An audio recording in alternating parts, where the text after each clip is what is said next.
बिस्मिल्लाहिर्रहमानिर्रहीम, अस्सलामु अलैकुम। ईद उल फितर का पहला दिन जी टी वी के तमाम नाजरीन को, जी स्पोर्ट्स के तमाम नाजरीन को मुबारक हो। और ईद उल फितर के इस पहले दिन की खुशियों को दोबारा करने के लिए हम इस वक्त मौजूद हैं पाकिस्तान के एक ऐसे ज़बरदस्त सितारे के घर में कि जिन्होंने अंडर एज से ही पाकिस्तान के लिए कामयाबियाँ हासिल की और पाकिस्तान के लिए लॉरल्स, मेडल्स और ट्रॉफ़ी जीतने का सिलसिला शुरू किया। एक पाकिस्तान के एक ऐसे प्लेयर कि जो आम आदमी के साथ जुड़े हुए हैं और एक आम आदमी उनके साथ जुड़ा हुआ है। जब वो परफॉर्मेंस देते हैं तो एक आम आदमी खुश होता है, जब वो टीम से ड्रॉप होते हैं तो एक आम आदमी उनके लिए दुखी होता है, उनके लिए आवाज़ उठाता है। पाकिस्तान का एक ऐसा प्लेयर कि जिसको किसी सोशल मीडिया की ज़रूरत नहीं है, किसी फ़ैन क्लब की ज़रूरत नहीं है, क्योंकि ये एक आम आदमी के दिल में बसते हैं। और जब हम इस शो को लाइन अप कर रहे थे कि ईद उल फितर का पहले दिन हम किसके साथ सेलिब्रेट करें, तो हमारे जहन में इनके अलावा कोई और नाम आया ही नहीं, क्योंकि एक आम आदमी के साथ, एक ऐसे बंदे के साथ जो स्टार होने के बावजूद लोगों से जुड़ा हो, आज हमने सोचा क्यों ना उनके साथ ईद उल फितर का पहला दिन सेलिब्रेट करें। हम मौजूद हैं इस वक्त एक ऐसे प्लेयर के घर कि जब चैंपियंस ट्रॉफी में वो इंडिया को हरा के ट्रॉफी लेकर आए, तो इस वक्त इस इलाके की जो गली कूचे थे, जो अतराफी गलियाँ थी, वो सब खचाखच भरी हुई थी। और जो मौका के नारा अक्रॉस द बॉर्डर लग रहा था, उसका उन्होंने भरपूर जवाब दिया। मेरे साथ मौजूद है पाकिस्तान के चैंपियन कैप्टन सरफराज अहमद साहब। अस्सलाम वालेकुम Sarfaraz, thank you so much, Eid मुबारक। अस्सलाम वालेकुम अली भाई, आपको ईद मुबारक। और जितने भी जी टी वी के नाजरीन देखने वाले हैं और तमाम पाकिस्तानी उम्मत मुस्लिमा के जो लोगों हैं, सबको मेरी तरफ से बहुत बहुत ईद मुबारक। आपका भी शुक्रिया कि अभी आप ईद की नमाज़ भी पढ़ कर आए हैं, उसके बावजूद आपने हमारे लिए वक्त निकाला। सरफराज, ईद की कुछ यादें बचपन की, मैं आऊँगा जब आप स्टार बन गए, लेकिन बचपन की यादें, एक बच्चा जो मस्जिद में जाके तरावियों भी पढ़ता है, नाते भी मस्जिद में जाके पढ़ता है, उस दौर की ईद कैसी थी? देखिए, ईद उल फितर के तो आपको पता है हर बच्चे को इंतज़ार रहता है, और हम भी जब अपने बचपन में थे तो हमें इस ईद का बहुत शौक़ से इंतज़ार होता था, क्योंकि आप सबको पता था कि इस ईद में जो है वो ईदें मिलती हैं। पहले रमज़ान होता था, रमज़ान में जो है बच्चे जाके तरावियाँ पढ़ते थे, फिर जाकर पता है जब बच्चे तरावी के दौरान शरारतें करते हैं, मस्जिदों में इधर उधर भागना, तो वो सारा हमारा बचपन नहीं बिल्कुल ऐसे ही गुजरा। और इस ईद का इसलिए इंतज़ार होता था कि यार ईदें मिलेगी तो जो पैसे मिलेंगे उसको खर्च करेंगे जाके। क्या खर्च करते हैं, कितनी ईदी मिली, कुछ याद है? देखिए, याद तो नहीं, आपको पता है पहले ज़माने में तो 5 रुपये, 10 रुपये और 20 रुपये मिलते थे, इतनी ईदी ज़्यादा भी मिलती नहीं थी। जो भी पैसे मिलते थे वो इसी मोहल्ले में, यहाँ पे हमारा जो है वो पार्क लगता था, यहाँ पे जो है ना वो झूले वाले आते थे, और जो बच्चों को शौक़ होते हैं चीज़ें ख़रीदना, और अब सारे पैसे मतलब फालतू चीज़ों में जो बच्चे खर्च करते हैं वो हम भी खर्च करते हैं। अच्छा सर, हम सब उस जनरेशन से बड़े हुए हैं, आजकल के बच्चों की बात नहीं कर रहा, अब्दुल्ला की जनरेशन की बात नहीं कर रहा, अपने बच्चों की बात नहीं कर रहा, कि ईदी मिलती है और पेरेंट्स ले लेते हैं कि हमें दूसरों को भी देनी है, आपके साथ नहीं, हमारा तो कभी भी ऐसा नहीं हुआ, हमारा तो कभी भी ऐसा नहीं हुआ। और जो भी ईदी मिली वो हमने खर्च करी। क्या लाते थे? बैट लाते थे, कीपिंग ग्लव्स लाते थे, क्या लाते थे? नहीं, उस वक्त तो ये था ही नहीं, उस वक्त तो पैसे मिलते थे, रात में जमा करते थे, तो बस जो भी खाने पीने को जाना होता था वो खा पी के फारिग हो जाते, क्योंकि यहाँ पे अक्सर हमारा जो है ना वो एक मेला लग जाता था यहाँ पे ग्राउंड के बाद, पीछे घर के पीछे ग्राउंड है, तो यहाँ पे वही जो बचपन के जो भी झूले झूलने वाले, वो कश्ती वाला आता था, वो गोल गोल घूमने वाला आता था, वो सब झूला झूल के फिर जब थक जाते थे तो फिर जो पैसे बचते थे वो खाने पीने में उड़ा देते थे। अच्छा, जब थोड़े बड़े हुए, क्रिकेट का शौक हुआ, कभी ऐसा हुआ कि ईद है और मैच आ गया है और घर वालों से छुप के जा रहे हैं, घर में कोई लोग आ रहे हैं या कहीं दावत में जाना और सरफराज साहब ग्राउंड में मौजूद हैं? नहीं, ऐसा तो जब बचपन में थे तब तो ऐसा नहीं हुआ, लेकिन जब आहिस्ता आहिस्ता बड़े हुए या जब इंटरनेशनल क्रिकेट की तरफ आए तब ऐसी बहुत सारी ईदें जो हैं वो घर से बाहर ज़रूर गुजरी हैं। कैसी होती है घर से बाहर जब नेशनल ड्यूटी पर होते हैं? देखिए, नेशनल ड्यूटी पे होते हैं तो ऑब्वियसली हम लोग कोशिश ये करते हैं कि जब पाकिस्तान टीम नेशनल ड्यूटी पे होती है तो हम लोग कोशिश करते हैं कि अगर हम लोग किसी मुस्लिम ममालिक में है तो जाके ईद की नमाज़ जो है वो जाके मस्जिद में पढ़ लेते हैं, और अगर नहीं होते तो कोशिश करते हैं कहीं से खुतबा ढूंढ के एक बंदा जो है वो ईद की नमाज़ जो है वो पढ़ा देता है, फिर थोड़ी बहुत सेलिब्रेशन होती है, ब्रेकफास्ट जो है सब इकट्ठा कर लेते हैं, या कहीं पे अगर फ्री डे होता है तो जो टीम मैनेजर होते हैं वो टीम का डिनर जो है वो अरेंज कर लेते हैं, तो बस ऐसे ही आपस में एक दूसरे के साथ गुजर जाती है ईद। ठीक है। अच्छा सरफराज, कोई ईद के कोई ख़ास, क्योंकि आपका माशाल्लाह इंडिया से ताल्लुक़ है और जो आपके एंसेस्टर हैं, जो आबा अजदाद हैं, पेरेंट्स आपके इंडिया से हैं, तो वहाँ के जो खानों की रिवायती लज्जत है, वो कोई ट्रेडिशनल कोई खाने जो सरफराज यार ईद पे बिलखुसूस बनते हो? नहीं, हमारी यहाँ ऐसा तो कुछ नहीं, हमारी यहाँ ये होता है कि जब ईद वाला दिन होता है तो अम्मी जो है वो सुबह सुबह जो है वो अपना सेवइयाँ वगैरह जो बना के रखती हैं, और फिर जब हम लोग ईद की नमाज़ पढ़ के आते हैं, कब्रिस्तान जाते हैं, वहाँ से सीधा आते हैं तो फिर हम लोग नाश्ता करते हैं, तो वो नाश्ता बना हुआ होता है। अच्छा सरफराज, ये तो चले हमने हैप्पी मोमेंट की बात की, बहुत कम उम्र में आप थे जब आपके वालिद का इंतकाल हुआ, उसके बाद की ईदें बताएं कि कैसी गुजरी आपकी? देखिए, ऑब्वियसली जब आप बहुत छोटे होते हैं ना तो आपको अंदाज़ा नहीं होता कि आपकी लाइफ में क्या चीज़ जो है ना वो मिसिंग हो गई है। जब आहिस्ता आहिस्ता आप बड़े होते हैं तो आपको एहसास होता है कि यार वाकई यार जो बाप का साया जो है ना वो बहुत इंपॉर्टेंट होता है, क्योंकि आपकी ज़िंदगी में बहुत सारे ऐसे फैसले होते हैं जो कि आपको किसी बड़े बंदे से मशवरा करना पड़ता है। तो ऑब्वियसली वो चीज़ हमारी लाइफ में नहीं थी, क्योंकि हमारे वालिद साहब जो थे, मैं ख्याल 18-19 साल का था तो तब उनका इंतकाल हो गया। तो ऑब्वियसली उनकी कमी बहुत ज़्यादा महसूस होती है। बहुत बार ऐसा महसूस होता है कि यार वो होते तो यार उनसे हम ये मशवरा कर लेते, और घर से बाहर होते हैं तो अक्सर ये होता है कि यार घर में क्या हो रहा है, बहन है, बड़ा भाई है, वो सारा कुछ देखता है, जो शफीक है। लेकिन ये होता है कि जो फादर की जो एक कमी होती है ना, वो हमेशा महसूस होती है। ठीक है, अब ईदी आप देते हैं तो वो वाली ईद और इस वाली ईद में क्या फ़र्क है? देखिए उस वाली ईदी में तो ये होता था कि हम ईदी का इंतज़ार कर रहे होते थे कि अब ईदी मिलेगी कब, अम्मी या पापा जो है वो निकालेंगे, हम कब किसके घर जाएंगे, यार घर चलो ईदी जमा करनी है। तो अब ये होता है कि हम पहले तो हम नोट जब फ़ोन कर रहे होते हैं अपने दोस्तों को, भाई गड्डी दे दो, मिसबा खान को फ़ोन किया जाता है, ये पहुँचा दो भाई। तो जो है पहले गड्डी ले लेते हैं, फिर उसके बाद बच्चों को बांटते हैं बस। ठीक है। अच्छा, ये होता था कि यार इस वाले अंकल के घर चलो, इस वाले चचा ताया खालू के घर चलो, ये ईदी ज़्यादा बस देंगे। पता होता था ना कहाँ ईदी मिलेगी। हमारे बड़े अब्बू थे तो हम उनके घर पे जाते थे, तो वहाँ पता होता था कि यार 100 का नोट तो मिलेगा ही मिलेगा। अच्छा, ठीक तो उस वक्त तो 100 का नोट भी बड़ी बात होती थी, कड़क कड़क जब 100 का नोट मिलता था। अब तो आपको पता है बच्चे 100 के नोट, 100 की तो बात ही नहीं होती, अब तो बोलते हैं 500 और 1000 की बात करें अब। ठीक है। अच्छा, अब शादी के बाद क्या तब्दीली आई? ईद भाभी को लेके जाते हैं चांद रात को, जैसे अमूमन आम मर्द जाते हैं, क्योंकि आप तो स्टार हैं, आप जाएंगे तो एक रश लग जाएगा। नहीं देखे, मेरा तो ऐसा कोई मसला नहीं है, मुझे कोई इशू नहीं है बाज़ार आने जाने में, और मैं तो बड़े आराम से बाज़ार में जाता हूँ। और जहाँ तक ये बात चांद रात को, मैं चांद रात को लेके नहीं जाता, मैं चांद रात वाला हूँ ही नहीं। मैं ये बोलता हूँ भाई आपको कपड़े लेने हैं ना, आप लेके आप अपने पास आप लेके रख लें। शादी से पहले जाते थे चांद रात को नहीं, दोस्तों के साथ? नहीं नहीं चले गए, तारिक रोड चले गए, नहीं नहीं, चूड़ियों के स्टॉल में चले गए। नहीं, हमारे शुरू में तो कपड़े अम्मी लेके आती थी। अच्छा। हाँ बहुत, मतलब ये समझ लें कि 12-13-15 साल तक अम्मी ही कपड़े लेके आती थी। फिर जब हम थोड़ा बड़े हुए तो फिर तब अपने कपड़े हमने लेना शुरू किया, वरना जब हमारे कपड़े तो अम्मी ही लेके जो आ जाती थी वो पहन लेते थे। और बाकी ये बेगम का ये है कि मेरी एक आदत है कि मुझे ज़्यादा ना घूमने फिरने का शौक नहीं है। मतलब अगर आपको जहाँ चीज़ लेनी है ना, आप उसी शॉप में जाएं, अगर वहाँ से लें किसी और दूसरी तीसरी बस, इससे ज़्यादा नहीं भाई। आप मतलब क्यों 10 कपड़े निकाल के जो है आप देखो, आपको जो लेना है आप बोलें और वापस घर आ जाए। ठीक है। अच्छा, मैं ज़रा सुहेल बड़ाइच के अंदाज में पूछता हूँ। सही। जवान थे, खूबसूरत थे, शोहरत थी, तो मैं जबीनों के खत तो आते होंगे ईद पे? नहीं नहीं नहीं छुपा रहे? नहीं, ऐसा कभी नहीं, नहीं छुपाने वाली बात ही नहीं है। तो ऐसा कुछ भी नहीं, हमारे साथ कभी ऐसा इत्तेफाक हुआ नहीं। तो कैसे कराते हैं भाभी को शॉपिंग ईद की? अब अब्दुल्ला माशाल्लाह बड़े कनेक्टेड है अब्दुल्ला के साथ भी, और एक बड़े लविंग फादर आप नज़र आते हैं। देखिए अब्दुल्ला ऑब्वियसली बेटा है मेरा माशाल्लाह से, एक मेरी बेटी पे, तो दोनों के साथ मेरा बहुत अच्छा जो है वो प्यार है। और अब्दुल्ला का ये होता है कि अब्दुल्ला के जो कपड़े मैं पहनता हूँ सेम ऐसे, आपने अक्सर देखा होगा कि सेम कपड़े जो है ना उसके ईद के बन जाते हैं। तो जहाँ से मैं अपने कपड़े सिलवाता हूँ तो वो उन्हीं को बोल देता हूँ, तो अब्दुल्ला के। और बाकी होता है बेटी के कपड़े, और जो उनकी अम्मा के कपड़े होते हैं हम कोशिश करते हैं कि हम चले जाएं किसी भी मॉल में जहाँ पे जिनको कपड़े लेने, तो वहाँ से जाके उनके कपड़े ले आते हैं। जैसे मैंने कहा ना, चांद रात को मैं ये हर्डल्स पालता ही नहीं हूँ कि भाई आप आखिरी दिन जा रहे हो, आप आखिरी दिन पूरा पाकिस्तान निकला हुआ होता है, दुनिया निकली हुई होती है, तो आप जाके क्यों रश में फंसो। भाई जब आपको पता है कि ईद आने वाली है तो आप पहले से अपनी शॉपिंग कर लें, ताकि फिर आपको आखिरी दिन सुकून हो कि हाँ आपकी सारी चीज़ें हो चुकी हैं। अच्छा सरवरा, आपको अगर देखा जाए तो आप जो त्यौहार हैं या इस्लामी जो रिवायात हैं उसको बड़े ज़ौक़ व शौक़ से मनाते हैं। अभी हम ईद उल फितर का शो कर रहे हैं, ईद के पहले दिन हम आपके साथ बैठे हैं, लेकिन ईद उल अज़हा, जब ईद उल अज़हा आती है तो किसी क्रिकेटर की बात हो ना हो, सरफराज की बात ज़रूर होती है। सरफराज साहब अपने जानवर पहले से पाल रहे होते हैं, बड़े बड़े जानवर लेकर आ रहे होते हैं, लोग उनको आगे तस्वीरें खिंचवा रहे होते हैं। जितनी सेल्फी सरफराज के साथ होती हैं इतनी सेल्फी आपके बैल के साथ भी लोग बनवाते हैं। तो ये बचपन से आपको शौक़ है कि तमाम तर त्यौहार इस तरह मनाने का? अली भाई देखिए, बचपन से सारे शौक तो ये थे। और एक जो जहाँ तक रही बात ईद की कुर्बानी का, तो इसका शौक ही बहुत बचपन से था। और हम लोग उन बच्चों में थे हैं कि आपको पता है कि सुराग बोर्ड से आगे मंडी लगती थी। तो पहले क्या होता था, पहले तो हम लोग जाते थे, ये जो गाय वाली बस नहीं होती सुजुकी, तो उसका वेट करते थे। कभी यहाँ KBR से पीछे वाटर पम्प से 10 रुपये दिए, उसके जाले पे बैठे और जाले पे बैठ कर निकल गए। अपनी गाय भी लेने नहीं जा रहे थे, तो अपनी गाय नहीं। अच्छा, शौक है मंडी जाने का? बहुत ज़्यादा शौक है। तो बचपन से शौक था, फिर अल्लाह ताला ने जब इस्तिताअत दी तो हमने कहा कोई चलो यार के अब जानवर लेके पालते हैं। तो 2016 से जब ये शौक मेरा था, तो मैंने बस 2016 से जो है जानवर पलवाना शुरू किया। तो अल्लाह का शुक्र है, बल इंशाल्लाह इस साल के भी जानवर जो हैं वो रेडी हैं। ठीक है। सरफराज के साथ गुफ्तगू का सिलसिला जारी है। इस वक्त देंगे हमें एक ब्रेक, और जब ब्रेक के बाद वापस आएंगे तो सरफराज से और भी बहुत सारी बातें जो करनी है। हमें उम्मीद है कि ईद का पहले दिन सरफराज अहमद पाकिस्तान के चैंपियन कैप्टन के साथ आपका बड़ा ज़बरदस्त गुजर रहा होगा। मिलते हैं छोटे से ब्रेक के बाद।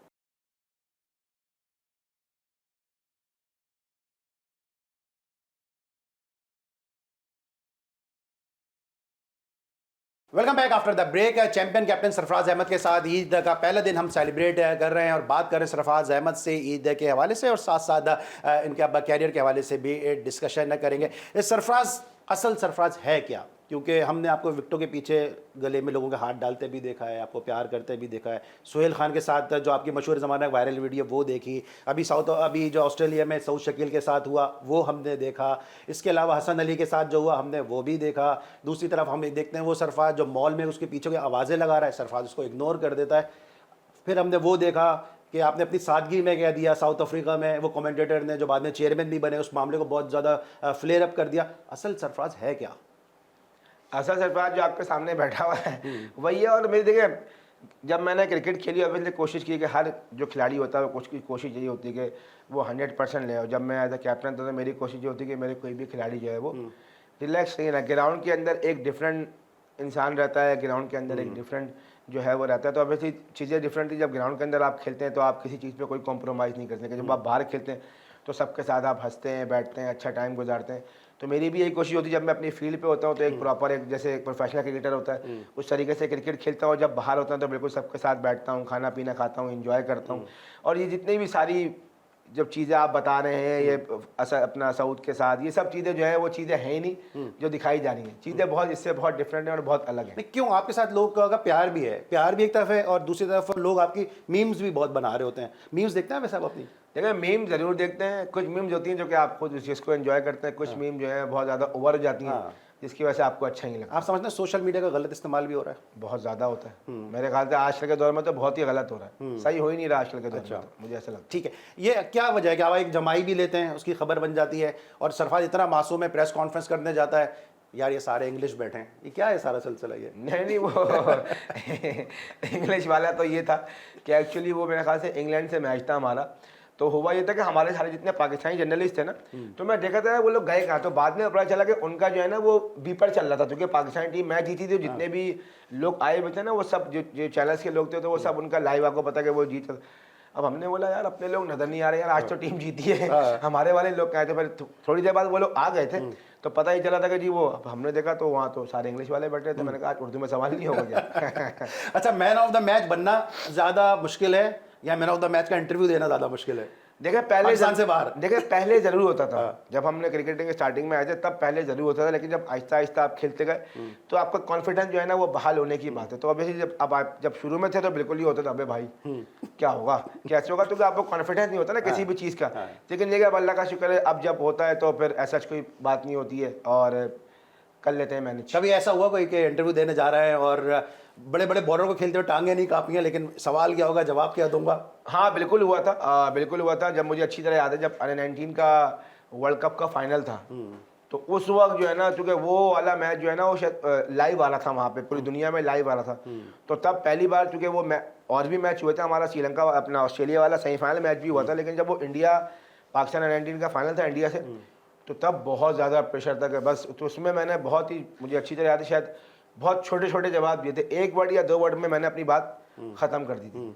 फिर आपको जब हुआ कि मुझे पाकिस्तान को लीड करना है तो आपने कोई क्लासेस वगैरह ली उसके लिए, कि क्या क्या किस तरह से अपने आपको ग्रूम किया? क्योंकि सरफराज साहब काफ़ी ग्रूम नज़र आते हैं और आप बहुत सारे लोगों के लिए रोल मॉडल भी हैं। शादाब आपकी बहुत बात कर रहे होते हैं। नहीं देखिए, ऐसा इतनी बात, मैंने अली भाई जैसे बताया ना कि खेल खेल के ना इंसान जो है ना इम्प्रूव करते जाता है। जब आप बाहर जाते हैं, आप बाहर मुल्कों में जो है आप 2 महीने गुजारते हैं, 3 महीने गुजारते हैं, तो आपका लोगों से बात करके आपका कॉन्फिडेंस जो है ना बहाल होता है।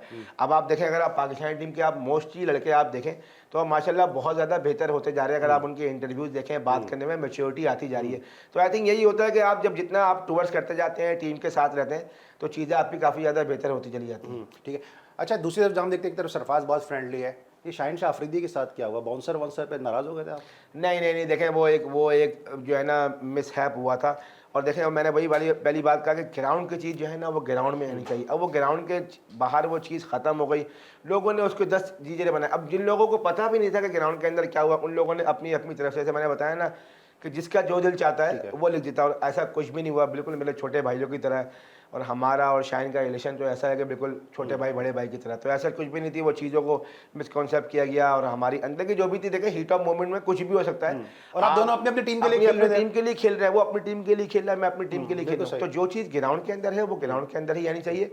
ग्राउंड के बाहर सारी चीज़ें खत्म हो जाती अच्छा, आपको लगता है क्रिकेट में जो ये टेक्नोलॉजी का जो इस्तेमाल है ये बहुत एक्सेसिव हो रहा है? जिस तरह आपकी गुफ्तगू आ जाती है, आप बिल्कुल स्टंप्स पे खड़े होते हैं, जो भी आप बात कर रहे होते हैं, जाहिर सी क्रिकेट है, हमने भी क्रिकेट जो थोड़ी बहुत भी खेली है, आदमी कह देता है, कप्तान होता है, कीपर होता है, कह देता है, मुंह से निकल जाता है। तो ये जो टेक्नोलॉजी का इस्तेमाल है, आपको लगता है थोड़ा सा लिमिटेड होना चाहिए? है। लेकिन प्राइवेसी एक मुतासिर भी होती है ना? होती है, लेकिन मैं कहता हूँ कभी कभी अच्छा भी होता है, कभी कभी जो है वो अच्छा भी होता है। देखें, कभी कभी आपको बहुत ऐसी बातें भी जो है वो सुनने को मिल जाती हैं, इसको पब्लिक बहुत ज़्यादा एंजॉय करती है, बाज़ वक़्त नहीं पता होता। जैसे तो ये कि लोग उसको कभी कभी एंजॉय भी करते हैं, लेकिन ये कि थोड़ा प्लेयर भी मोहतात हो गए हैं। अब सोच समझ के बोलते हैं, किसी को कुछ बोलना होता है तो थोड़ा पिच से दूर चले जाते हैं, या माइक पे कभी कभी जो है ना पैर रख देते हैं ताकि आवाज़ ना जाए। लेकिन ये कि कभी कभी पब्लिक को देखें, पब्लिक एंजॉय भी करती है समटाइम जो है ना। आपको बहुत सारी, अभी आपने रिसेंटली पास में देखा होगा कि बाबर की बड़ी अच्छी अच्छी जो है ना शादाब के साथ शादाब की आवाज़ आई, फिर बुड्ढा अभी हो गया है। हाँ बुढ़ा हो गया है। फिर रोहित शर्मा की अगर आप देखें तो बड़ी अच्छी अच्छी जो है ना उसकी जो है ना वो तो अच्छा है, पब्लिक एंजॉय करती है। लेकिन ये कि थोड़ा सा प्लेयर्स को जो है ना वो मोहतात हो गए, तो उनको भी थोड़ा होता है कि थोड़ा दूर जाके बात करें। अच्छा, वो क्या था जो आपने आजम से कहा, यार मैंने इसको इतना तो कहा नहीं, तो फिर आजम ने एक इंटरव्यू में कहा, आजम खान ने, हाँ सरफराज जी आपने कहा तो यही था। आजम को तो मैंने बहुत सारी बातें कही हैं। आजम का तो मेरा जो साथ है वो तो समझ लें बचपन का साथ है हमारा, अभी का साथ नहीं है। तो आदम तो बिल्कुल छोटे भाई, उसको तो मैंने बहुत कुछ भी कहा, उसको तो मैं बहुत मारता भी हूँ, मुक्के भी मारता हूँ, गले भी लगाता हूँ, प्यार भी आपके करता हूँ। पंचिंग बैग है? हाँ हाँ, मेरा मेरा जो है ना वो छोटा भाई है बिल्कुल जो है ना। तो आदम से तो मेरा बड़ा प्यार है। आजम की प्रोग्रेस देख के कैसा लगता है आपको? क्योंकि जब वो कोयटा ग्लैडिएटर में आए, बहुत सारे लोग ये लोगों ने कहा कि आपके कॉम्पिटिटर बनकर आए वो, क्योंकि आप भी कीपर हैं, वो भी कीपर हैं, आप दोनों ही बैट्समैन बड़े ज़बरदस्त हैं। देखें, बहुत अच्छा लगता है कि जब वो इस तरीके से परफॉर्मेंस करता है, बहुत ग्रूमिंग करती है, और आपको बहुत और ज़्यादा खुशी होती है जब कोई बच्चा जो है ना, आपने देखा हो कि उसका वो कैसा क्रिकेटर था शुरू में, फिर जिसने इस तरीके से मेहनत की, हार्डवर्क की, ग्रूमिंग की, आज जो है माशाल्लाह दुनिया में जो है वो लीगें खेल रहा है। तो आई थिंक बहुत ज़्यादा खुशी होती है। और मेरी तो हमेशा उससे बात होती रही थी, अक्सर एक दो तीन दिन के बाद उससे बात होती रहती है। और बहुत प्यारा बच्चा है और बहुत अच्छा क्रिकेटर है, सबसे अच्छा इंसान, बहुत अच्छा है। तो आई थिंक उसकी इंप्रूवमेंट देख के बहुत ज़्यादा अच्छा लगता है। आज माशाल्लाह पाकिस्तान के लिए खेल रहा है और उम्मीद है कि पाकिस्तान के लिए लंबा खेले और बहुत अच्छा परफॉर्म करे। सर, आज कितनी खुशी होती है देख के कि आप एक ऐसी शख्सियत हैं कि आपके अंडर में पाकिस्तान में बहुत सारे स्टार बने। अगर मैं हसन अली की बात करूं, वो आपके अंडर में खेल के स्टार बने। शादाब का कैरियर आपके अंडर में बना, जिस तरह फ़खर को आपने सपोर्ट किया। फिर आज़म के भी आप खुद बात कर रहे हैं, बहुत सारे ऐसे प्लेयर, शाहिन शाह अफरीदी आपकी कप्तानी के अंदर स्टार बने। तो कैसा फील होता है कि आपने पाकिस्तान को इतने सारे प्लेयर दिए हैं? ये से मैं पाकिस्तान की बात करूँ, कराची से आपने उससे भी ज़्यादा स्टार दिए हैं। नहीं, देखिए अली भाई, सबसे पहले तो मैं अल्लाह ताला का शुक्र अदा करूँगा, इसमें मेरा कोई क्रेडिट नहीं है। आई थिंक मैं अपने आप को इसलिए खुश नसीब समझता हूँ कि मैं जब कैप्टन बना तो ये तमाम यंग लड़के जो है ना उसी टाइम पे आए। और मैं हमेशा एक बात करता हूँ, देखें क्रिकेटर्स तो हमेशा, सब जितने भी लड़के क्रिकेट खेलते हैं पाकिस्तान ना, वो सारे बहुत अच्छे होते हैं, चाहे वो पहले भी खेले, सब खेले। क्रिकेटर सारे जो है ना 19 भी होते हैं। सबसे अच्छी बात जो इन लड़कों की जो बात थी, जिनका आपने नाम लिया, शादाब हो गए, हसन हो गए, फ़हीम हो गए, मामूल हक हो गए, फ़खर जमान, बाबर आजम, रोमान रईस, ये तमाम लड़के जो हैं, ये सारे जो है ना इंसान बहुत ज़्यादा अच्छे थे। सबसे अच्छा, अगर आप इंसान अच्छे हैं तो आपकी हर चीज़ जो है ना वो खुद ऑटोमेटिकली अच्छी हो जाती है। और तभी अल्लाह ताला इन तमाम लड़कों को इतनी इज्जत इंशाल्लाह दे भी रहे हैं और इंशाल्लाह आगे भी देंगे, क्योंकि इनकी इंसान बहुत अच्छे हैं, बड़ों की रिस्पेक्ट करते हैं, अपने बड़ों की बात सुनते हैं, रिस्पेक्ट करते हैं, एहतराम करते हैं। तो मैं अपना को इसलिए खुद नसीब समझता हूँ कि सारे मेरे साथ खेले और पाकिस्तान के लिए ज़बरदस्त परफॉर्म किया और आगे भी कर रहे हैं। ठीक है। अच्छा, अब सरफराज के थोड़ा सा इस पे आते हैं, जो कोई आपको ऐसा कोई रिग्रेट हो, आपने बहुत अचीवमेंट लिए हैं, कोई रिग्रेट है ऐसा जो अचीव करना चाहते थे सरफराज और वो अचीव नहीं कर सके? नहीं सर, अल्लाह ताला का शुक्र है, अल्लाह ताला ने जितनी भी क्रिकेट खिलाई बहुत अच्छी खिलाई, और अभी भी जो आगे खिला रहे हैं अल्लाह ताला बहुत इज़्ज़त दे रहे हैं। और कोई ऐसी चीज़ नहीं है जो किसी चीज़ का रिग्रेट हो। अल्लाह ताला जो लिखा था, अल्लाह ताला ने बहुत अच्छा किया जो भी किया। अच्छा सरफराज, इतनी शोहरत मिली कम उम्री से, माशाल्लाह आप चैंपियन बने, अंडर 19 से आप पाकिस्तान को लीड कर रहे हैं। लोगों के साथ जो आपका एक रिश्ता है वो बड़ा वेल कनेक्टेड है, लोगों के दिल के आप करीब हैं। लोग भी जो आपको मिले भी नहीं होंगे वो भी आपसे बहुत दिल से प्यार करते हैं। ये आप अल्लाह की ब्लेसिंग समझते हैं या इसकी क्या रीज़न समझते हैं आप इसका? नहीं भाई, मैं समझता हूँ कि अल्लाह ताला की ब्लेसिंग ही है। और मेरी कोशिश होती है कि मैं लोगों के साथ रहूँ, लोगों से मिलता जुलता रहूँ। और नॉर्मली मुझे कोई, मैंने ऐसे पहले कहा, मुझे ऐसा कोई प्रॉब्लम नहीं होती कहीं भी निकलने में। मुझे कहीं भी जाना होता है तो मैं चले जाता हूँ। अक्सर मैं ज़्यादातर मेरा टाइम जो है वो ग्राउंड में गुजरता है। जब फ्री होता हूँ तो जहाँ भी लोग, जैसे जो लोग जानने वाले होते हैं तो उनसे जाकर ज़रूर मिलता हूँ, सलाम दुआ जो है वो ज़रूर करता हूँ। तो बस ये कि अल्लाह ताला की ब्लेसिंग है, लोगों की मोहब्बत है। क्योंकि लोग समझते हैं कि जब सरफराज स्टार बना, भाई सरफराज बफर जोन का इलाका छोड़ देंगे, सरफराज हमें बाइक पे भी जाते नज़र आते हैं, रोमान रईस के हम दस्तरखान पे भी देख रहे हैं, जेडीसी के भी आप अफ्तार के अंदर जा रहे होते हैं, एक छोटी जगह पे भी जा रहे होते हैं और बड़ी जगहों पे भी आप जा रहे होते हैं। तो अभी तक आप कनेक्ट हैं लोगों के साथ, जिसकी वजह से शायद लोग ज़्यादा आपसे प्यार करते हैं।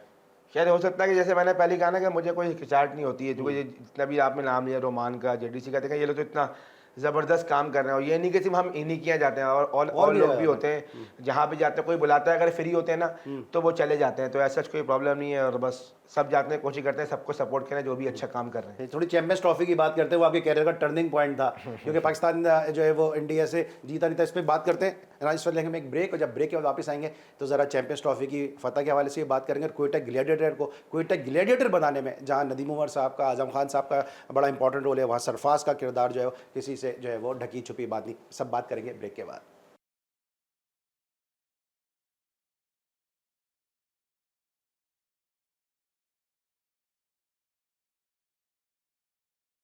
Welcome back after the break. बात करेंगे जरा चैंपियंस ट्रॉफी की। चैंपियंस ट्रॉफी आपके कैरियर का टर्निंग पॉइंट, पाकिस्तान को आपने वो फतह दिलाई कि जो पड़ोस में बड़ा उसका मजाक बन रहा था और कहा जाता था पाकिस्तान जीत ही नहीं सकेगा। पहले से वो ऐड बना के तैयार थे, बल्कि जो अक्रॉस द बॉर्डर उनके जो कॉमेडियन थे राजू, वो तो सरहद पे भी जाके जो है वो हमारी तरफ मुंह करके बातें कर रहे थे। ये सब चीज़ें थी आपके जहन में? नहीं, ये चीज़ें तो देखें, ऑब्वियसली अब आप वहाँ पे खेल रहे होते हैं तो जो वहाँ पे कमेंट्री पैनल था या यहाँ पे जो भी उनके एक्सपर्ट वगैरह थे, ऑब्वियसली उनका तो पता था कि उनकी क्या राय है, लेकिन इसका नहीं पता था। फिर इसका जो है बाद में पता चला, जो उनके जो कॉमेडियन थे तो जो उन्होंने किया था बाद में, फिर बाद में वो रो भी रहे थे। तो आई थिंक देखें, वो ऑब्वियसली वो यही वाली बात है ना कि थोड़ा आइडिया नहीं होता क्रिकेट का। आपको पता है क्रिकेट जो है वो एक ऐसा गेम है जो कि ग्राउंड के अंदर खेली जाती है, ग्राउंड के बाहर नहीं खेली जाती है।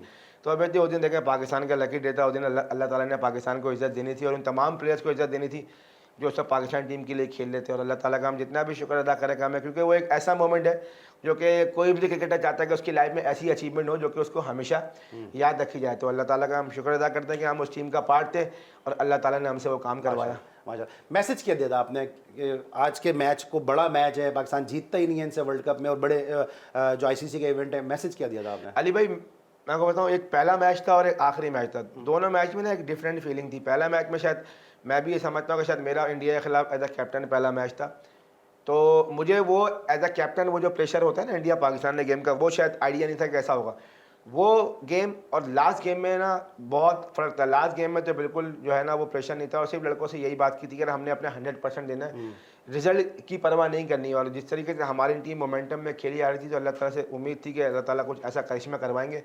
और बस लड़कों से यही बात की कि यार अपना 100% देना है, बाकी देखते हैं क्या होता है एंड में। लेकिन अल्लाह ताला का शुक्र है कि अल्लाह ताला ने टीम को इज्जत दी और तमाम लड़कों को इज्जत दी। ठीक है, क्योंकि कोहली का भी जो कैच गिरा उसके बाद कुछ दिल में आया कि यार दिन नहीं आज के फिर ऐसा हार ना जाए? नहीं अली भाई, ये बहुत बार जो है ऐसा सवाल होता है, लेकिन अगर बताऊँ ऑनेस्टली सोचने का टाइम नहीं मिला। 30-40-50 सेकंड के बाद जो अगली बॉल हो गई, हाँ दिल में एक थॉट ज़रूर आई थी कि यार कोहली का कैच छुटा है, ये थॉट आई थी। लेकिन मैंने कहा ना कि 40-50 सेकंड में जो है ना वो फिर अगली बॉल हो गई तो फिर वो आउट हो गया। जब 92 का वर्ल्ड कप पाकिस्तान जीता, उसमें असबाब बनने शुरू हो गए कि अल्लाह ताला की मदद शुरू हो गई, फतह जो अल्लाह ताला ने हमारे नसीब में लिखी थी वो एक नज़र आने, साइन आने शुरू हो गए। श्रीलंका के खिलाफ जो आपने इनिंग खेली थी, इसमें आपके बड़े आसान कैचेस भी छूटे, फिर आमिर के साथ जो पार्टनरशिप हुई, वहाँ से कॉन्फिडेंस बिल्ड हुआ नहीं यार हम जीत सकते हैं, अल्लाह हमारे साथ है? आई थिंक वो एक ऐसा मैच था जिसमें ना टीम को एक मोमेंटम मिला, वो मोमेंटम मिला। आई थिंक वो जो मोमेंटम मिला तो उसके बाद आपको देखें टीम की परफॉर्मेंस एक डिफरेंट ही नजर आई। अगर आप इंग्लैंड के खिलाफ टीम की बॉडी लैंग्वेज देखें तो वो एक बहुत डिफरेंट बॉडी लैंग्वेज थी। और बिल्कुल मेरी और जो आमिर की पार्टनरशिप थी, आई थिंक उसमें आमिर के जो रन थे वो बहुत ज़्यादा क्रूशल थे। और जहाँ तक रही कैचेस के बाद, तो जो आपने शुरू में जिक्र किया था कि वो बोल दिया था भाई उस दिन हमारी अम्मा बैठ के दुआ कर रही थी तो इसलिए उस दिन 2 कैच छूटे हमारे। तो मैच बड़ा अच्छा पाकिस्तान जीता। जी बिल्कुल। अच्छा, आपने इतनी सारी ट्रॉफीज जीती हैं, जो आपकी फेवरेट जो फतह है, कौन सा फाइनल आपको लगता है कि यार under 19, Quetta gladiator, champions trophy? वैसे तो सभी आपके लिए यादगार ही हैं, लेकिन एक होता है ना कि यार ये ज़्यादा मेरे लिए इंपॉर्टेंट था। देखिए ऑब्वियसली आपकी जो पाकिस्तान से अचीवमेंट होती है वो आपकी जो है वो भी होती है ना। कोयटा ग्लैडिएटर की डेफिनेटली वही बहुत बड़ी अचीवमेंट थी हमारी, क्योंकि हम 3 साल से जो है वो खेल रहे थे, 2 फाइनल खेले, 1 प्लेऑफ खेला, फिर हम वो फाइनल जीता। ऑब्वियसली चैंपियन ट्रॉफी जो है वो है, उसके बाद फिर 19 का वर्ल्ड कप है और फिर हमारी कोयटा ग्लैडिएटर की ट्रॉफी जो। कोयटा ग्लैडिएटर का सफ़र बताएं कैसा रहा, क्योंकि हसनैन जैसा प्लेयर आपने दिया, उसमें कई प्लेयर आपने दिए हैं जिस तरह से पाकिस्तान टीम से भी दिए हैं, कैसा रहा सफ़र कोयटा ग्लैडिएटर का? अली मैं एक बात बताऊँ, मैं इस चीज़ का मानता हूँ कि भाई मैं देखें मैंने या हम क्या इस काबिल है कि हम कोई प्लेयर जो है पाकिस्तान को होते हैं, देखें वो सर कैप्टन के हाथ में होता है ना देखें बनाना वो होता है, बिगाड़ना। लेकिन देखें वो भी आपकी लक होती है ना कि आपकी किस्मत जो आपकी लक होती है, आप कैप्टन होते हैं। देखें कैप्टन का लकी होना बहुत ज़रूरी होता है, और मैं इस चीज़ को बहुत मानता हूँ कि आप बहुत खुशकिस्मत होता है कि आपके ऐसे टैलेंटेड प्लेयर जो आपके साथ खेलें। और फिर आपको और ज़्यादा अच्छा लगता है जब वो आगे के ग्रूम होकर पाकिस्तान के लिए या दुनिया भर में अपनी टीमों को जो है वो मैच जितवा रहे होते हैं। तो मैं तो इस बात को बहुत बोल लेता हूँ, बहुत पॉजिटिव लेता हूँ। बहुत अच्छा लगता है मुझे कि जब वो तमाम प्लेयर जो कि आपके साथ खेले हुए हों और इतना ज़बरदस्त परफॉर्म करें तो आपको एक खुशी सी होती है। तो मुझे तो बहुत ज़्यादा खुशी होती है और हमेशा दुआ निकलती है कि अल्लाह ताला जितने भी प्लेयर हैं जहाँ जहाँ भी खेलें बहुत अच्छा परफॉर्म करें। और जहाँ तक रही कोयटा ग्लैडिएटर की बात, तो देखें सफ़र बहुत अच्छा रहा और अभी तक बहुत अच्छा चल रहा है। ऑलमोस्ट 9 साल हो गए खेलते हुए और कुछ विक्ट्रीज़ भी आई, कुछ लूजिंग भी आई, लेकिन अल्लाह ताला का जितना भी सफ़र गुजरा बहुत अच्छा गुजर रहा है। ठीक है। अच्छा, जब नदीम उमर साहब ने पहली मरतबा ये न्यूज़ आई कि एक ही टीम में कोयटा ग्लैडिएटर में अहमद शहजाद और उमर अकमल, हर आदमी आंखें खुली रह गई कि भाई ये एक साथ दोनों कैसे संभालेंगे। एज ए कैप्टन आपका क्या रिएक्शन था?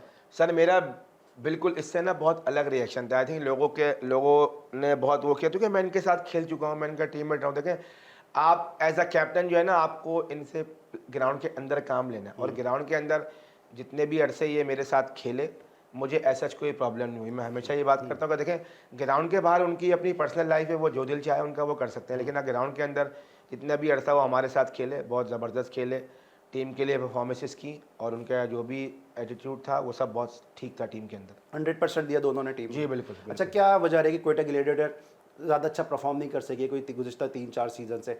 आप कैप्टन भी रहे और आपको भी कैप्टनसी से हटाया गया या खुद ने आपने कप्तानी छोड़ी, इसमें मैं बात बताऊँ, लेकिन परफॉर्मेंस के डिक्लाइन होने का क्या रीज़न है?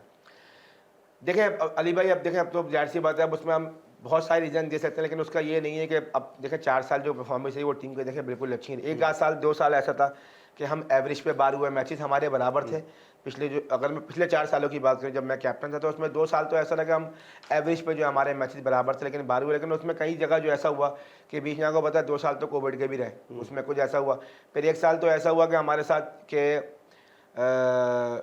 5 डुप्लेसी खेले हमारे सीरीज, कुछ मैच खेले, फिर उनको कंकशन हुआ, वो पूरे टूर्नामेंट के लिए बाहर हो गए।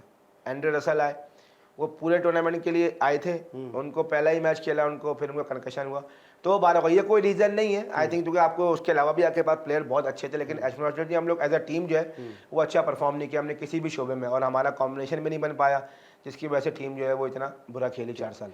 सरफराज जब तक क्रिकेट खेल रहा है कोयटा ग्लैडिएटर का कप्तान है, ताहयात कप्तान है। सीज़न 9 में सरफराज कप्तानी से हटता है। लोगों का, जो मैंने पहले भी कहा कि जो लोग नहीं मिले आपसे, नदीम उमर साहब से नहीं मिले, वो उनसे नाराज़ हो गए आपकी मोहब्बत में, और कोयटा ग्लैडिएटर की फैन फॉलोइंग थोड़ी गिरी है, ये बात आप मानेंगे।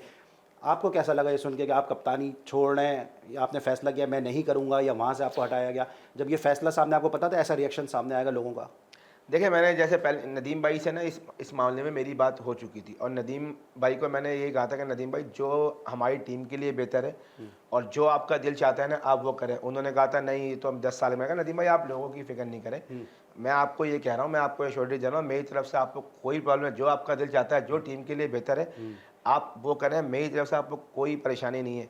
और नदीम भाई आपने जैसे पहले कहा कि अगर जो नदीम भाई से नहीं मिला उनको नहीं पता कि नदीम भाई किस तरीके की शख्सियत है, क्योंकि नदीम भाई का मेरा ताल्लुक तो ऐसा है कि एक फादर फिगर की तरह, मेरे ऑलमोस्ट पूरा कैरियर जो है मैंने उनके अंडर गुजार लिया, और आगे भी जो 2-3 साल 3-4 साल क्रिकेट रह गई है वो भी मुझे उन्हीं के अंडर ही गुजरेगा।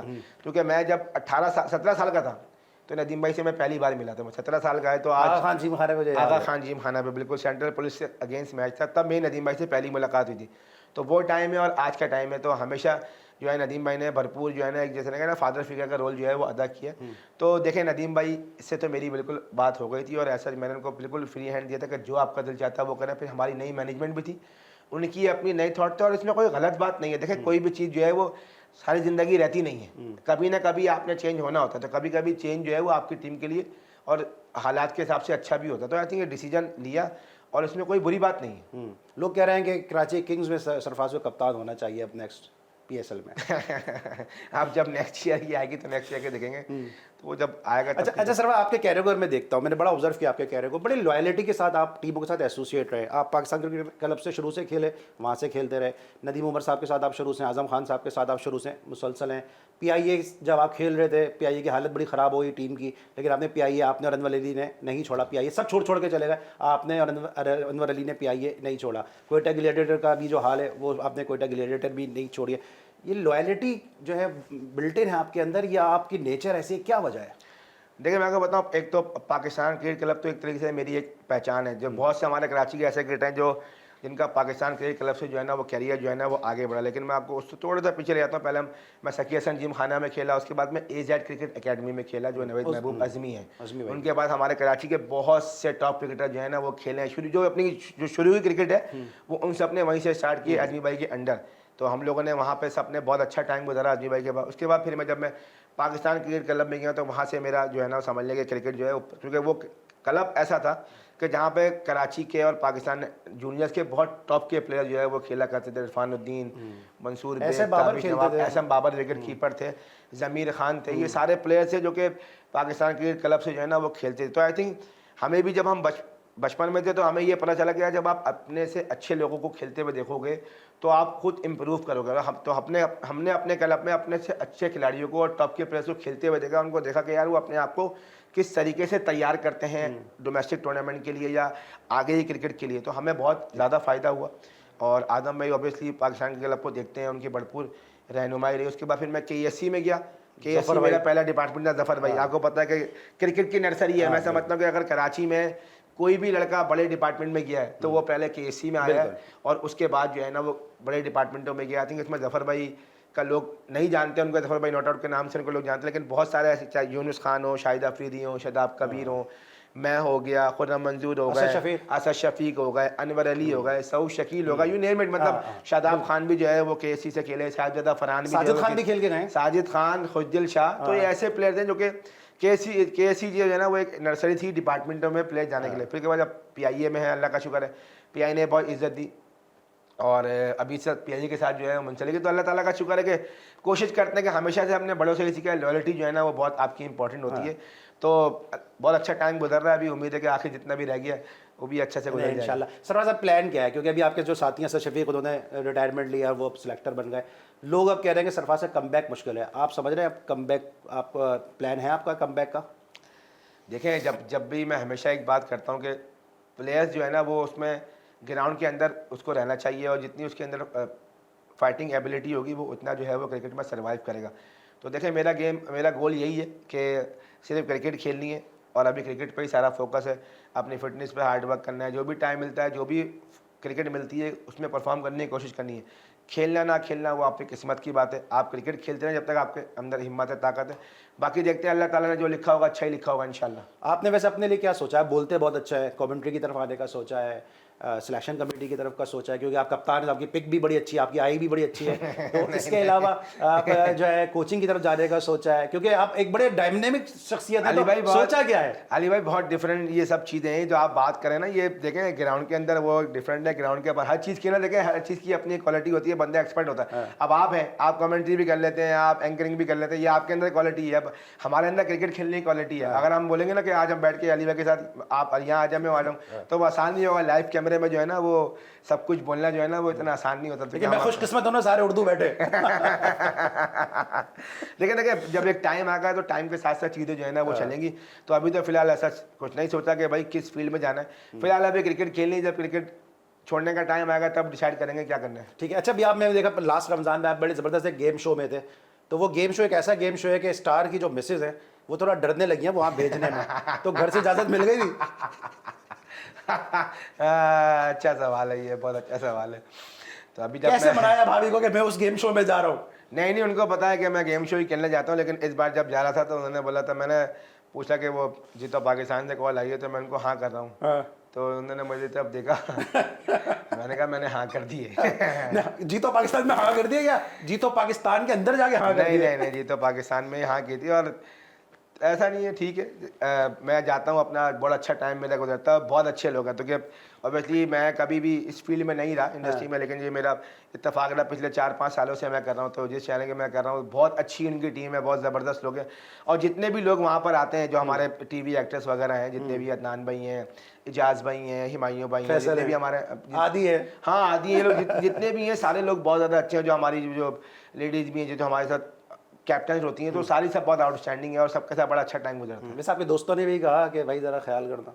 नहीं, वो लोग अपना मजाक में करते रहते हैं, लेकिन ऐसा कुछ भी नहीं है। बिल्कुल, मैंने कहा ना, बहुत अच्छा मेरा टाइम गुजरता है, मैं बहुत उस टाइम को बहुत इंजॉय करता हूँ। उनकी टीम बहुत ज़्यादा अच्छी है, बहुत कोऑपरेटिव है, तो बहुत मज़ा आता है। ठीक है सरफराज, अब ये तो क्रिकेट की हमने जो आपसे बात की है, कोई ऐसा बॉलर जिसको फेस करने में सरफराज को थोड़ा सा मुश्किल आई हो कि यार ये थोड़ा सा डिफिकल्ट है?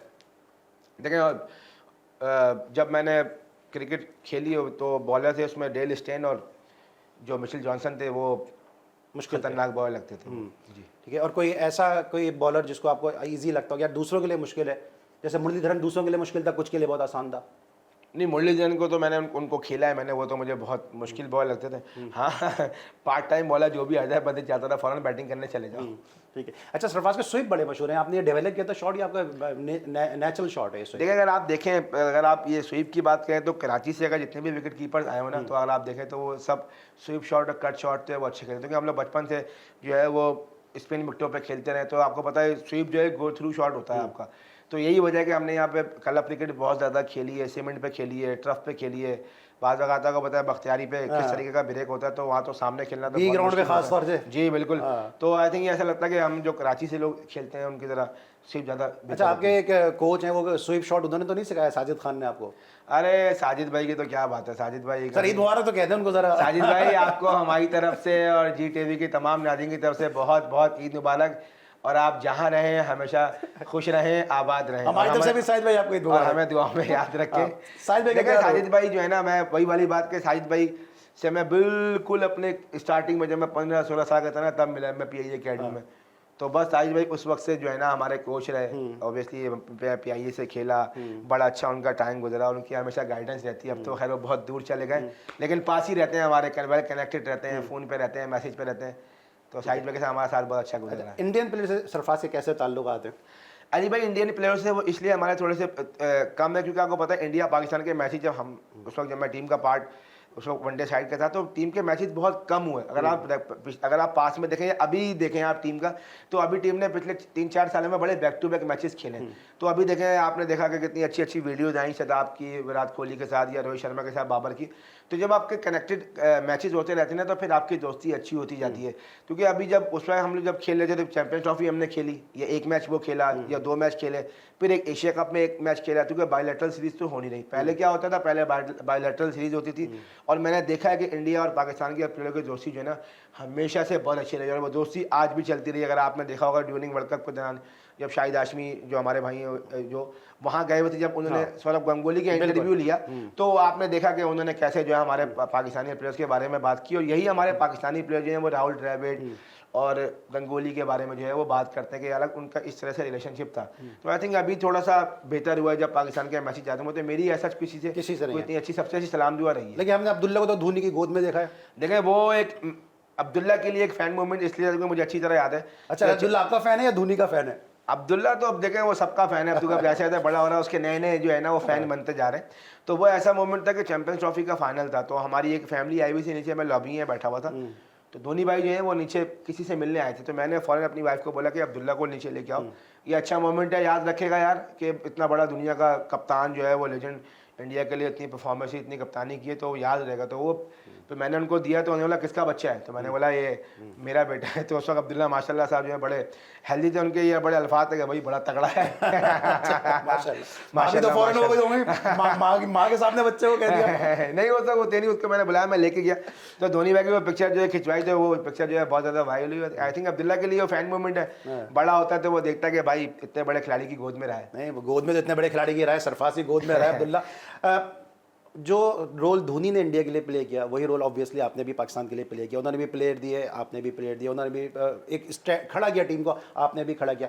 आप समझते हैं कि आपके साथ वही ट्रीटमेंट हुआ है जो धोनी के साथ इंडिया में हुआ है? आपको लगता है कि फ़र्क रहा है दोनों बोर्डों में? नहीं अली भाई देखें, उनकी तो बहुत ज़्यादा अचीवमेंट है। आई थिंक मैं समझता हूँ कि वो रिकी पॉन्टिंग के बाद दुनिया के ऐसे कप्तान होंगे जिन्होंने अपनी कंट्री के लिए बहुत ज़्यादा अचीवमेंट ली है। अगर आप उनकी अचीवमेंट और हमारी अचीवमेंट तो बहुत बहुत कम है। उनके पास 3 ICC ट्रॉफीज़ हैं, उसके अलावा उनकी अपनी परफॉर्मेंस बहुत आउटस्टैंडिंग है, और उन्होंने टीम इंडिया की जो है ना बड़ी बिल्डअप की है। बहुत बड़े बड़े प्लेयर्स लाइक विराट कोहली, रोहित शर्मा, ये तमाम प्लेयर जो है ना ऑब्वियसली उन्होंने दिया। थी उनकी अचीवमेंट बहुत ज़्यादा है, और देखें उन्होंने तो बहुत अच्छे अंदाज में क्रिकेट छोड़ी और अपनी मर्जी से छोड़ी, और बहुत अच्छी लगी उनकी टाइमिंग जो आप अपनी मर्जी से नहीं छोड़ रहे? देखिए अपनी मर्जी से ही छोड़ेंगे बिल्कुल, इंशाल्लाह अल्लाह ने चाहा इंशाल्लाह। और अल्लाह ताला हर क्रिकेटर यही चाहता है कि जब वो क्रिकेट छोड़े तो अपनी मर्जी ही से ही छोड़े और अच्छे टाइम पे छोड़े। तो आई थिंक इंशाल्लाह जब हमारा भी टाइम आएगा तो इंशाल्लाह कोशिश करेंगे कि अच्छे से। तो अभी अपने फैन को आप ये ब्रेकिंग न्यूज़ दे रहे हैं कि अभी सरफराज कम बैक इंशाल्लाह करेंगे? अल्लाह ने चाहा तो इंशाल्लाह, अल्लाह ताला चाहेंगे तो जरूर। क्या फोकस किया, टेस्ट, वनडे या T20? देखिए मैं अली भाई हमेशा एक बात करता हूँ कि आपको क्रिकेट खेलती रहनी चाहिए, और ये आप डिसाइड नहीं कर सकता कि आपने क्या खेलना है क्या नहीं खेलना है। मैं ये कहता हूँ कि आपको जो भी क्रिकेट मिले आप पहले उसमें परफॉर्म करने की कोशिश करें, उसके बाद वो आपकी किस्मत है कि आपको पाकिस्तान से खेलने का मौका नहीं मिलता। मैं अभी जब मेरा कमबैक हुआ था उससे पहले भी मैं यही बात करता कि आप क्रिकेट खेलें और जब आपको मौका मिलना होगा अल्लाह ताला आपको मौका दिलवा अभी ये बाबर और शाहीन की कप्तानी के वाले से बहुत ज़्यादा बात हो रही है। बतौर मीडिया पर्सन हम सब ये समझते हैं कि मामले को अच्छी तरह हैंडल नहीं किया गया। सेम आपके साथ भी हुआ था कि out of 37 you have one 29 matches, और जिस तरह आपको कप्तानी से हटाया, एक आम आदमी का दिल फिर टूटा उस वक्त कि सरफराज को कप्तानी से हटा दिया इस अचीवमेंट पे। सरफराज की क्या फीलिंग थी उस वक्त? जब मुझे कप्तानी से हटाया, देखें ऑब्वियसली मुझे पता तो चल गया था कि क्या हो रहा है, तो कि कप्तानी से तो खैर बाद में हटाया था, लेकिन जो मामला हुए थे उस वक्त पता चल गया था। तो ऐसा कुछ जब आपको पता चल जाता है तो आप बंदा टीम ताउन नहीं कर रही थी? नहीं, टीम के तो कोई ताल्लुक बोर्ड के मसाइल थे नहीं, ऑब्वियसली बोर्ड के मसाइल नहीं, तो ऑब्वियसली आपको पता चल जाता है। आपको पता है हर चीज़ तो आजकल मीडिया में आ जाती है, तो आपको रियलाइज़ हो जाता है कि भाई के क्या हो रहा है क्या नहीं हो रहा है। तो ऐसा कुछ नहीं था। ऑब्वियसली वो वसीम खान साहब आए थे, उन्होंने बताया कि ऐसे ऐसे। मैंने कहा जी ठीक है जी, जैसा आपकी मर्जी। तो ऐसे कोई परेशानी नहीं अली भाई, और अल्लाह ताला का शुक्र। जैसे मैंने पहले कहा कि हमारे दिमाग में शुरू से ये था कि चीज़ें हमेशा आपके साथ नहीं चलेंगी, चीज़ें आती जाती है नहीं, तो हम उस चीज़ के लिए तैयार थे बिल्कुल। और जब कैप्टन थे या खेल भी रहे थे तो उस जगह पे लेके ही नहीं गए अपने आप को कि बाद में कभी परेशानी का सामना करना पड़े। तो अल्लाह ताला का शुक्र है कभी ऐसा कोई परेशानी नहीं हुई। और ड्रॉप हुए, फ़ौरन डोमेस्टिक के मैचेस खेले, T20 टूर्नामेंट था, फ़ौरन जाके अपनी टीम को पार्टिसिपेट किया, सिंध से खेल रहे थे। उसके बाद फर्स्ट क्लास का टूर्नामेंट हुआ, वो खेलना मुझे याद है कि आप स्टेट बैंक में भी आप आके रनिंग वगैरह शुरू कर बिल्कुल। दिया। तो वो कभी भी ऐसा कोई डिसअपॉइंटमेंट नहीं रही, और अल्लाह ताला का शुक्र है अपने क्रिकेट को एंजॉय कर रहे हैं और आगे भी एंजॉय करते रहेंगे। ऑलराइट। अच्छा, अब ये जो कप्तानी का चल रहा है, बाबर शाहीन को सिर्फ 5 मैचेस के बाद हटा दिया, आपको बतौर कप्तान क्या लगता है, क्या लंबा रन देना चाहिए था? 5 मैचेस तो कुछ भी नहीं होते किसी का फैसला करने के लिए। देखिए अब तो मेरे ख्याल से मैं समझता हूँ अली भाई, अब तो ये फैसला हो गया। ऑब्वियसली देखें किसी भी खिलाड़ी के लिए, कैप्टन के लिए बहुत नहीं, मैंने ये सवाल नहीं किया। मैं सवाल ये है कि क्या आप समझते हैं कि 5 मैचेस की बुनियाद पे देखिए वही मैं बात कर रहा था कि मुश्किल ज़रूर होता है किसी भी जो है ना वो कैप्टन्स के लिए कि ऑब्वियसली इसको कम अपॉर्चुनिटी मिली होती है। लेकिन आई थिंक मैं समझता हूँ कि देखें अब ये पीसीबी का है कि पीसीबी देखें वो जिस जगह पे बैठे हैं उनको पता है कि पाकिस्तान के लिए कौन बेहतर कर सकता है, कौन बेहतर नहीं कर सकता। ऑब्वियसली उनकी कोई सोच होगी, जो भी उनकी सिलेक्शन कमेटी है, तो आपको पता है कि उन्होंने जो भी अपनी राय दी होगी वो सोच समझ के दोगी। बहुत सारे सीनियर प्लेयर जो हैं वो सेशन कमेटी में मौजूद है। आई थिंक अब देखें जो भी फैसला हो गया, आई थिंक हमें अब उसको बैक करना चाहिए। और जैसे बाबर आजम कैप्टन बने हैं, अब उनके पास एक्सपीरियंस मौजूद है और उनको हमें गुड लक कहना चाहिए कि वो पाकिस्तान के लिए आगे जो वर्ल्ड कप आने वाला है या जो भी सीरीज़ है, एक बेहतरीन टीम तैयार करें और पाकिस्तान टीम के लिए विक्ट्रीज हासिल करें। क्या चांसेस है वर्ल्ड कप में पाकिस्तान के? देखें अभी तो मुझे टीम बहुत सॉलिड नज़र आ रही है बनती हुई, क्योंकि जो आमिर की वापसी हुई है, इमाद की वापसी हुई है, तो मुझे तो टीम जो है बहुत सॉलिड नज़र आ रही है और मुझे उम्मीद है कि इस बार रिजल्ट बहुत बेहतर आएंगे। ठीक है। और सरफराज एक जज्बाती आदमी है, दिल जल्दी टूट जाता है सरफराज का? ये कभी किसी से एजान नहीं किया कभी। लेकिन सोशल मीडिया पे जब आप शेर आप खुद लिखते हैं या कोई आपको लिख के देता है? बड़े ज़बरदस्त शेर ढूंढते कहाँ से हैं वो शेर आप कि जिसको आशियाने को पर मिल गए वो गया कुछ इस टाइम में शेर कैसे लिखते हैं? देखिए जब आप टूर्स पे होते हैं ना, आपके पास बहुत फारिग टाइम होता है, इतना फारिग टाइम होता है कि जब आपके मैच नहीं हो रहे होते आप नोट करके लिखते हैं कि बुरा वक्त आएगा तो ये लिखो। नोट करके ना मैं लिख देता हूँ। जब आप टूर पे होते हैं तो आप बैठे होते हैं रात में, तो आप मोबाइल स्क्रॉल करते रहते हैं, इंस्टाग्राम के रील्स को देखते रहते हैं, आपको एक अच्छा लगा तो आपने वो अपने पास सेव कर लिया या उसके स्क्रीनशॉट लेके ना उसको बुरा वक्त आएगा तो काम आएगा। तो वो ऐसी होता है, तबाह के बाद ऐसी रखा हुआ था। तो ऐसी अब अगर पता ना जो शायर होता है वो भी रात में जागता है, वो रात में ही लिखता है, वो रात में ही लिखता है। तो हमारा भी शायर जो है ना वो रात के टाइम पे जागता है, कोई 2-3 बजे 4 बजे। तो बस वो आप ऐसे ही बैठे हुए स्क्रॉल करें तो हमारा भी शायर जागा बहुत जोर से। लेकिन आप ही नहीं, जो भाभी हैं वो भी इस टाइप के शेर लिख रही होती है साथ साथ। नहीं, हमारा शायर जो है वो जागता है रात में 2-3 बजे। हम बैठे हुए थे टूर के दौरान, बैठे उठे तो बस जब शायर जागता है, चलो भाई, तो वो लिखा हुआ था, देख रहे होते अच्छा कौन सा वाला अच्छा। लेकिन आपको लगता है कि उसका इतना इम्पैक्ट आएगा कि सरफराज ने शेर लिख दिया, उसका इतना इम्पैक्ट आएगा? भाई हम तो उसको एंजॉय करते हैं, हमें तो मजा आता है, हमें तो शेर लिख देते हैं, फिर हम देखते रहते हैं कि अच्छा भाई क्या हो क्या रहा है। अच्छा ठीक है। अच्छा अब आखिरी 1-2 सवाल, डिसाइड हो गए इंग्लैंड शिफ्ट हो गए? नहीं देखें वो एक ऐसी चीज़ थी कि आई थिंक वो उसको थोड़ा सा पूछ लेते तो ज़्यादा बेहतर था। सरफराज जी आपका कैमरा अगर ईद का कोई मैसेज देना चाहें आप जाते जाते? हाँ भाई, मेरी तरफ से तमाम पाकिस्तानियों को ईद की बहुत बहुत मुबारकबाद, और कोशिश यही करें कि अपने इस ईद में उन लोगों को भी अपने साथ मिलाएं जो इस ईद को अच्छे से नहीं मना सकते। और अपना बहुत ख्याल रखें, और मेरी तरफ तमाम पाकिस्तानियों को बहुत बहुत ईद मुबारक। Thank you so much Sarfaraz, आपने वक्त निकाला। नाज़रीन, ये थे सरफराज अहमद, और हमने कोशिश की कि समंदर को जो है वो कूज़े में बंद करें, और कम वक्त में हमने कोशिश की सरफराज यार पहलू पे बात करें। और हम इनके इंतहाई मशहूर हैं कि ईद के इस पहले दिन जब बाहर इनसे मिलने वालों का एक तांता बंधा हुआ है और एक बड़ा रश है इनके घर के बाहर, उसके बावजूद इन्होंने हमें वक्त दिया और GTV के साथ ईद का ये पहला दिन गुजारा। हमारी कोशिश और काविश है, कैसी लगी हमें आपकी आरा और आपके फीडबैक का इंतज़ार रहेगा। जाते जाते हमारी तरफ से भी ये मैसेज है कि ईद के इस त्यौहार को जो है अपनों के साथ मनाइए, और अगर किसी से आपके गिले शिकवे हैं तो गिले शिकवे भुला दें और गिले भुला के गले लगें। यही ईद का असल मैसेज भी है। अली सलमान को इजाज़त दीजिए, अपना बहुत ख्याल रखिए। अल्लाह हाफ़िज़।